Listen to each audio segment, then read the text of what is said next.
ہاتھوں کو پھیلا کر فرمایا محلن محلن یا بنیا، بیٹا اکبر ٹھہر جا اور رک جا، تھوڑی دیر ٹھہر جا، مجھے ایک بار پھر سینے سے لگا لے۔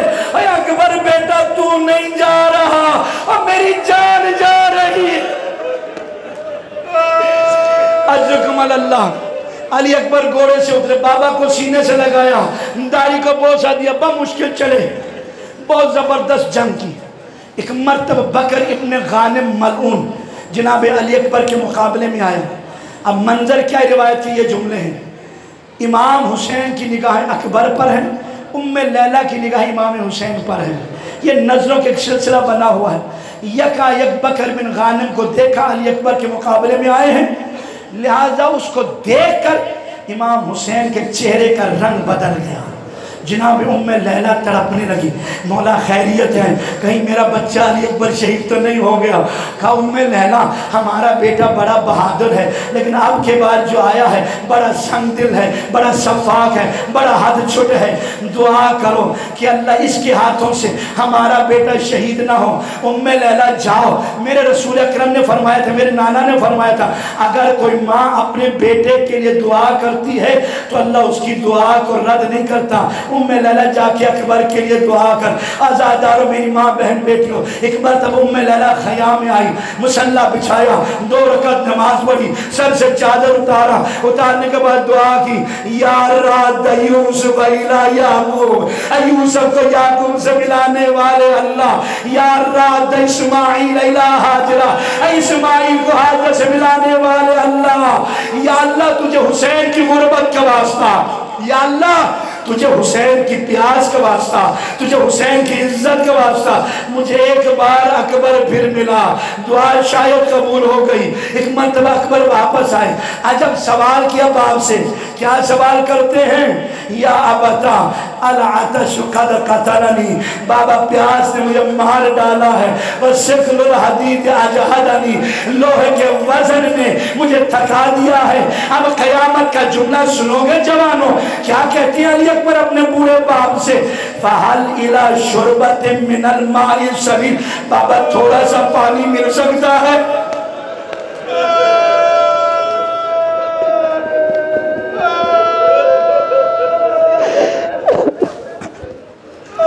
بابا تھوڑا سا پانی مل سکتا ہے؟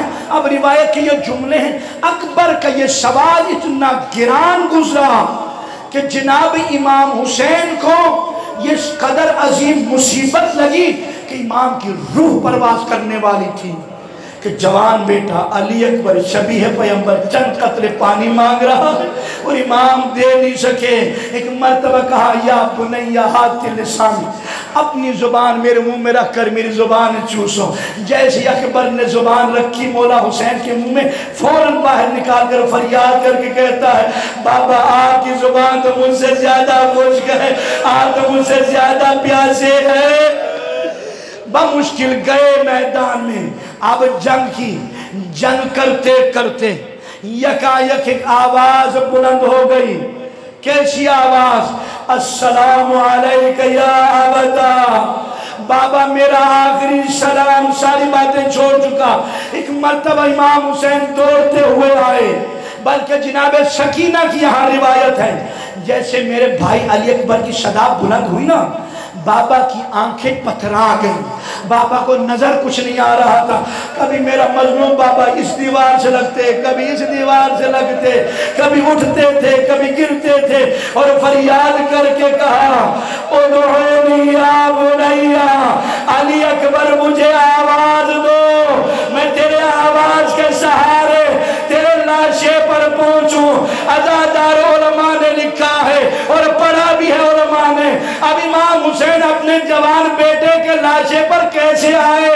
لکھتے ہیں زانو بزانو، بازو ببازو، زانو بزانو، بازو ببازو، پیدر پلاشے پسر رسید، کبھی اٹھتا ہے کبھی گرتا ہے، اٹھنے کی بیٹھنے کی طاقت نہ رہی تو گھٹنوں کے بل، ہاتھوں کے بل چل کر بیٹے کے لاشے پر پہنچے اور جیسے پہنچے سر کو اٹھایا, گود میں رکھا, خون صاف کیا, پھر کیا کیا, وَوَضَعَ خَدَّهُ عَلَىٰ خَدِّهِ, اپنا رخسار علی اکبر کے رخسار پہ رکھا اور فریاد کر کے کہا, یا بنیا قتل اللہ قومن قتلوکا, اور بیٹا اللہ اس قوم کو قتل کرے جس نے تجھے قتل کیا.